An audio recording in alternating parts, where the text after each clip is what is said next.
On this episode of Bus Talk, we'll review defensive driving doctrine.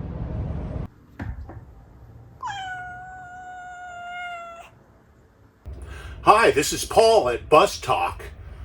At Bus Talk, we talk about everything having to do with school buses, focusing on getting kids to and from school safely to promote learning. On this Bus Talk video, we're going to review defensive driving and defensive driving doctrine. This is actually a companion video to an earlier video I did called School Bus Driver 5-Year Recertification. In that video, we talked a little bit about the defensive driving philosophy of IPDE. Defensive driving means to be continually looking for hazards around your bus when you are driving and taking action to avoid those hazards. In California, there are two defensive driving doctrines, or we'll call them philosophies, that are on the California Highway Patrol recertification written test, as well as behind the wheel. And there's some procedures, defensive driving procedures within those doctrines that you have to know. The first defensive driving doctrine is known as IPDE, which stands for Identify, Predict, Decide, Execute. An example would be you're driving your school bus down a boulevard and 200 yards ahead, there is a stale green light. You've identified the hazard, the stale green light. You predict that it might change during your approach. You decide to ease up on the accelerator. So as you get closer to the light, it does turn yellow. So at that point, you execute a nice, easy stop. IDPE is a defensive driving doctrine that's based on time. An important procedure within IPDE is visual lead time. Visual lead time is 12 seconds. And you add an additional 3 seconds if you're driving at highway or freeway speeds. So it can be as much as 15 seconds. The other important thing about this procedure is you never outdrive your headlights when you're driving at night. The next procedure within IDPE is the 5-point mirror check. The 5-point mirror check should be used at all bus stops when you arrive at a bus stop and when you depart. The 5-point mirror check is first your left hand flat mirrors, your left crossover mirror,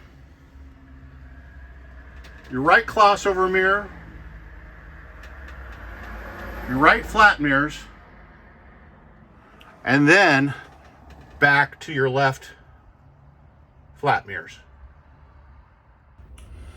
The other important safety doctrine, which is adopted by the California Highway Patrol, is kind of a safety circle concept. IPDE is based on time, where the safety circle principle is based on space. It is known as RAC, or RAC, and RAC stands for Recognize, Act, Collision. So imagine these as safety circles. The outer safety circle is Recognize. That's a space around your bus where you recognize the hazard. The next closest space around the bus is for Act, and the Act circle is where you take action to avoid the hazard. The next is the collision zone, and in the collision zone is kind of the point of no return. At the collision zone, you fail to recognize or act, and you're placing your bus, your passengers, other drivers, and property at risk of being injured or damaged. The two important safety defensive driving procedures under RAC, our first one is following distance. Now, following distance is determined by the length of your vehicle And what you do is for every 10 feet of your vehicle, you put in 1 second for following distance. So if you were driving a 40-foot Type 1 transit bus, that would be 4-second following distance. That means you should be following vehicles on the road or on the highway by 4 seconds. Now, if you're driving at freeway speeds, you would add in an additional second. So on the freeway, your following distance is 5 seconds. The other procedure is called space cushion. Now, space cushion has to do with the distance between your bus and the vehicle in front of you. For example, if you are queuing at a traffic signal or at a bus stop, the rule of thumb is you want to give yourself enough distance between yourself and the vehicle in front that you can see the rear wheels of the vehicle in front touching the pavement. That gives you enough space that in case there's an emergency, stalled vehicle, a rear end accident, whatever, that you can safely maneuver around that vehicle in front, and it gives you enough maneuvering room so you don't have to reverse. Because remember, we do not want to ever have to reverse our bus at a bus stop at in a school zone.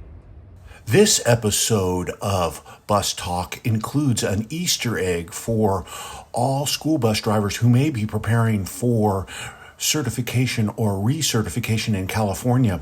Most likely you'll be asked by your California Highway Patrol examiner who is authorized to stand on a school bus in motion. The answer is law enforcement officer, instructor, transportation aide, mechanic, and salesperson. Okay, so that covers the defensive driving doctrines of identify, plan, decide, execute, as well as the doctrine recognize, act, collision, or RAC.